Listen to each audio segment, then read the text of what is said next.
कार्यक्रम के पुण्यार्चक हैं स्वर्गीय श्रीमती गयाबाई साहू, महेश साहू, गरिमा साहू, ग्रजेश सरोज साहू, संजीव सिडाना, पूजा साहू, आरती साहू, अनायका साहू, गौरव साहू, सादगी साहू, अद्विका साहू, पुनीत अग्रवाल, रोली साहू, दीपमाला साहू, अनिका सिडाना, श्रीमती शकुन, श्री सुरेश चंद जी जैन, सुपुत्र श्री देवेंद्र, श्रीमती सोनम जैन, श्री अमित, श्रीमती मोनिका जैन, कुमारी गौरिका, पुनर्विका जैन एवं समस्त सपरिवार कुरवाई। फर्म सगुन गारमेंट्स, कुरवाई, मध्य प्रदेश। हम सभी गुरु की उपासना करने के लिए हर रोज गुरु के चरणों में समर्पित होते हैं। गुरु हमारे जीवन का प्रकाश पुंज बनकर के आते हैं। जैसे सूर्य सृष्टि पर सृष्टि को प्रकाशित करता है, वैसे ही गुरु हमारे जीवन को प्रकाशित करते हैं। गुरु ही हमारे लिए तारणहार होते हैं। हम बचपन में जब पढ़ने जाते हैं तो गुरु ही हमारे लिए शिक्षा देते हैं। गुरु हमारे मार्गदर्शक होते हैं, निर्णायक होते हैं और दिग्दर्शक भी होते हैं। ऐसे गुरु हमारे जीवन में आदर्श होते हैं, जो हमें कुमार्ग से बचा करके सद्मार्ग की ओर ले जाएं, वो गुरु कहलाते हैं। संसार में गुरु अनेक तरह के हैं, लेकिन उसमें सद्गुरु सबसे निराला होता है। सद्गुरु का अर्थ होता है जो हमें कुरीतियों से हटा करके, बचा करके सदगति का पात्र बनाए, वो गुरु सच्चा गुरु माना जाता है। बिना गुरु के हमारा मार्ग प्रशस्त नहीं हो सकता है। गुरु को सर्वोच्च स्थान दिया गया है भारतीय संस्कृति में, क्योंकि गुरु का जो स्थान है कोई दूसरा नहीं ले सकता है। जैसे एक खेवटिया के बिना हम नाव पार नहीं कर सकते हैं, वैसे ही सदगुरु के बिना हम मार्गदर्शन के बिना भव सागर से पार नहीं हो सकते हैं। गुरु हमारे लिए शरद पूर्णिमा के चांद कहे गए हैं, जो अंदर से प्रकाश फैलाते हैं, हम सबके जीवन को प्रकाशमान करते हैं। ऐसे गुरु की हम आराधना, उपासना कर रहे हैं। हर व्यक्ति के जीवन में कोई ना कोई एक गुरु अवश्य होता है। हम ज्ञानी तो हैं, लेकिन ज्ञान के साथ साथ विवेक भी हमें बहुत आवश्यक है। वो विवेक हमारे अंदर जब तक जागृत नहीं होगा, तब तक हम गुरु की पहचान भी नहीं कर पाएंगे, और पहचान तो ठीक, उनके आशीर्वाद के पात्र भी नहीं बन सकते हैं। आशीर्वाद का पात्र वही बनता है जो गुरु के प्रति समर्पित होता है। वो जो गुरु कहे उसको जो मान ले, स्वीकार भाव से स्वीकार कर ले, वो वास्तव में सच्चा शिष्य माना जाता है। गुरु के सामने हमें बालक की तरह रहना पड़ता है। जैसे एक बालक अपनी माँ के सामने चला जाता है, माँ जैसी कहती है वैसा वो बालक करता है, ऐसे ही गुरु हमारे मार्गदर्शक होते हैं, पिता तुल्य होते हैं। जो कहते हैं उनको हमें मानना, यही तुम्हारी उनके प्रति कृतज्ञता है। यही गुरु के प्रति हमारी उपासना है। उपासना और कुछ नहीं है। खूब पैर दबाओ सो ऐसी बात नहीं।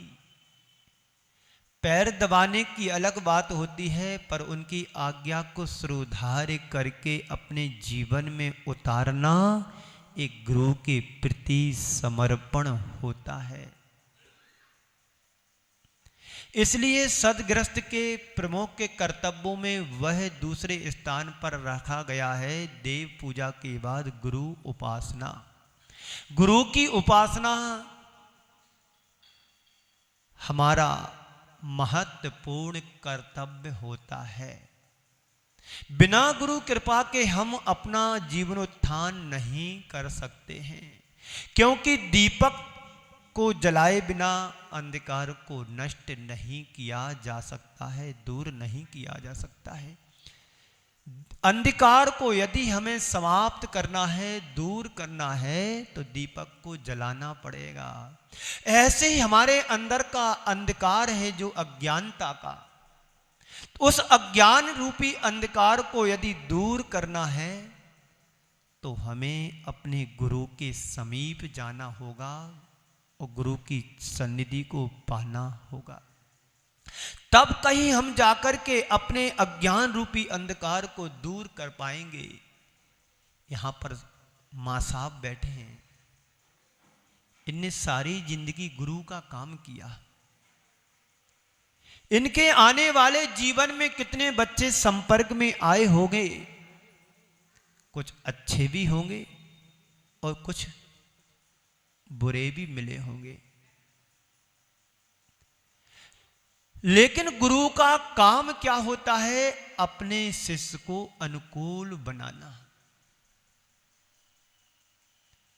और दंड भी होते हैं, बच्चे नखरे भी करते हैं, लेकिन सब चीजों को नजरअंदाज करते हुए ये भावना रहती है इसके अंदर कैसे ज्ञान प्रकट कर सकें हम।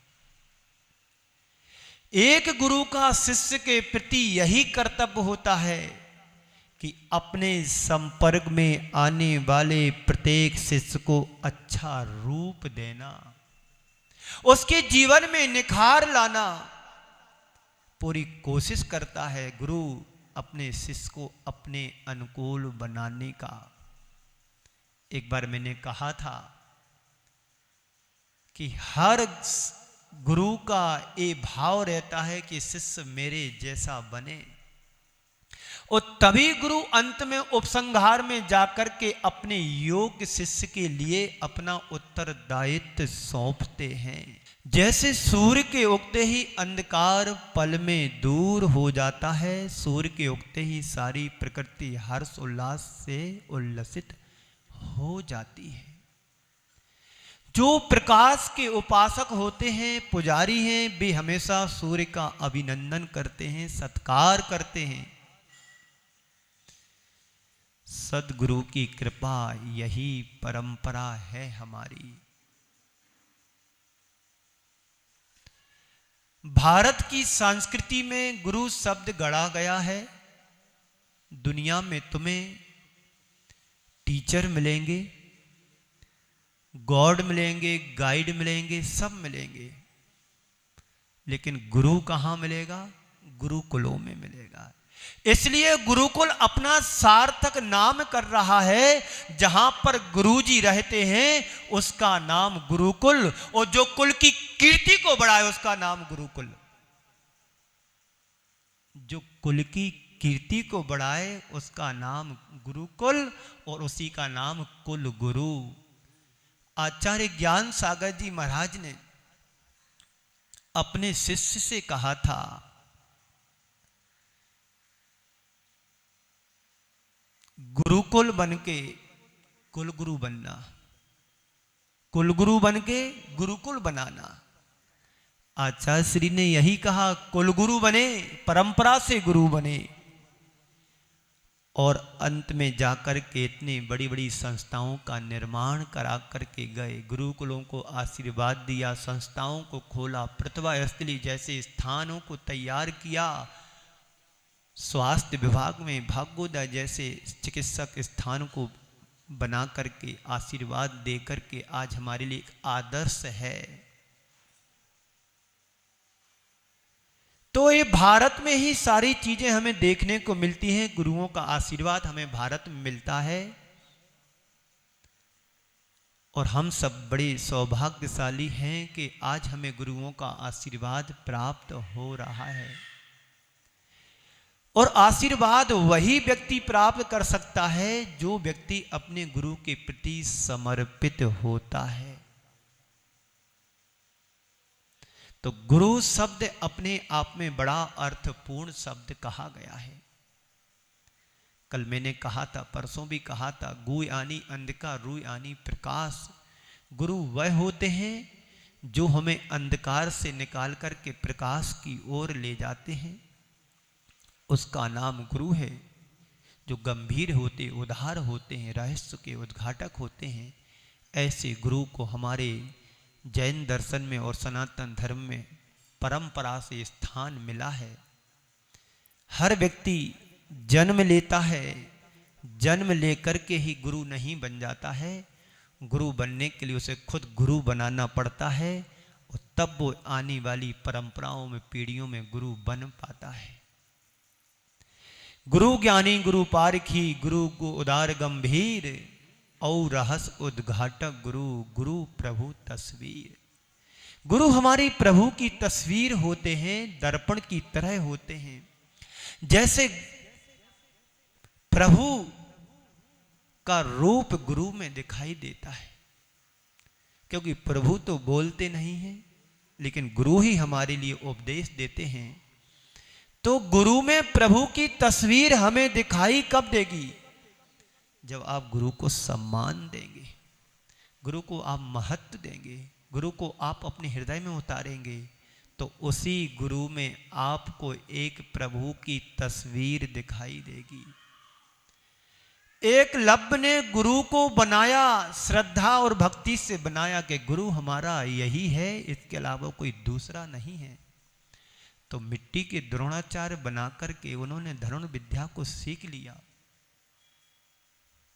श्रद्धा होना चाहिए हमारे पास, हमारे अंतरंग में भाव उतरना चाहिए। आज भी जो बड़े बड़े पदों पर हैं, जिन्होंने बचपन में पढ़ाया है, आज वो गुरु के प्रति जहां मिलते हैं उनके पुराने शिष्य नतमस्तक हो जाते हैं। ये हमारे गुरु हैं जिन्होंने हमको इतना योग्य बनाया, ऊंचा उठाया। यदि गुरु नहीं होते तो हम शिक्षा को कैसे ग्रहण कर पाते? आज हमें पढ़ाने वाले और हम जैसे शिष्यों को पढ़ाने वाले जो टीचर हैं लौकिक शिक्षण के, आज वो अपने आप को गौरवान्वित महसूस करते हैं कि हमारे द्वारा पढ़ाया हुआ शिष्य आज देश में नाम कर रहा है। उन्हें सुनते हैं तो खुशी होती है। अभी आपने एक वीडियो देखा होगा, साक्षात्कार सुधा सागर जी के पास उनको पढ़ाने वाले एक कोई चतुर्वेदी को कौन है, कितनी खुशी उनको हो रही है, उनका साक्षात्कार लेने के चैनल वाले ले रहे हैं। तो ये खुशी होती है पढ़ाने वाले गुरु के लिए, और जिनने हमें बनाया उनको भी खुशी होती कि हमारा शिष्य कितना योग्य बन गया है कि हमारा नाम रोशन कर रहा है।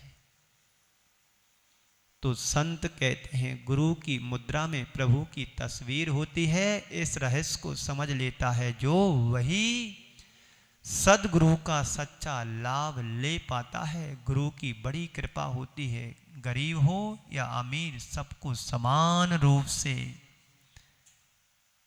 आदर भाव सम्मान देता है। आकिंचन को महान बना देता है। ओम गुरु आकिंचन को महान बना दे। तो मैं कह रहा था गुरु आकिंचन को महान बना देता है। हम सबका जीवन तो मिट्टी की भांति कहा गया है। जैसे एक कुम्हार अपने योग और उपयोग के द्वारा पद दलित मिट्टी के लिए एक सुंदर सा रूप दे देता है, मूर्ति का भी और मंगल कलश का भी। कुम्हार कुछ नहीं कर सकता जब तक मिट्टी समर्पित नहीं होगी। आप लोग आचार्य श्री के द्वारा लिखा हुआ महाकाव्य मूक माटी को पढ़ो।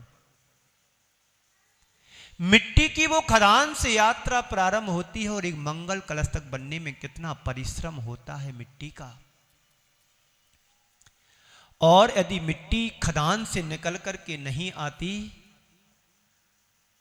तो मंगल कलश भी वह रूप नहीं ले पाती मिट्टी।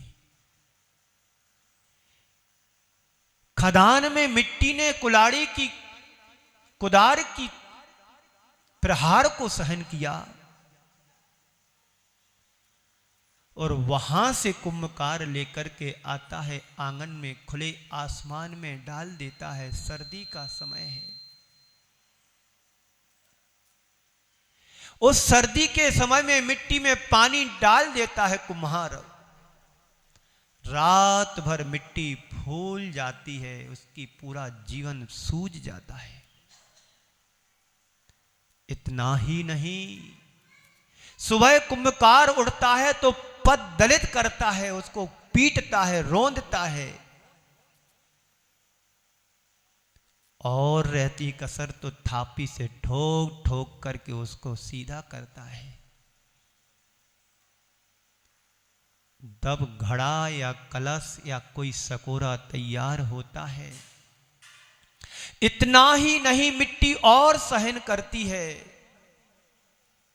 तो अवे की आंच में उसको पका दिया जाता है। ये मिट्टी का समर्पण है। वही मिट्टी जब तप करके अवे की आंच में तप करके एक मंगल कलश का रूप लेता है। इस कार्यक्रम के पुण्यार्जक थे स्वर्गीय श्रीमती गयाबाई साहू, महेश साहू, गरिमा साहू, गृजेश सरोज साहू, संजीव सिडाना, पूजा साहू, आरती साहू, अनायका साहू, गौरव साहू, सादगी साहू, अद्विका साहू, पुनीत अग्रवाल, रोली साहू, दीपमाला साहू, अनिका सिडाना। श्रीमती शकुन श्री सुरेश चंद जी जैन, सुपुत्र श्री देवेंद्र श्रीमती सोनम जैन, श्री अमित श्रीमती मोनिका जैन, कुमारी गौरिका, पुनर्विका जैन एवं समस्त सपरिवार कुरवाई। फर्म सगुन गारमेंट्स कुरवाई, मध्य प्रदेश।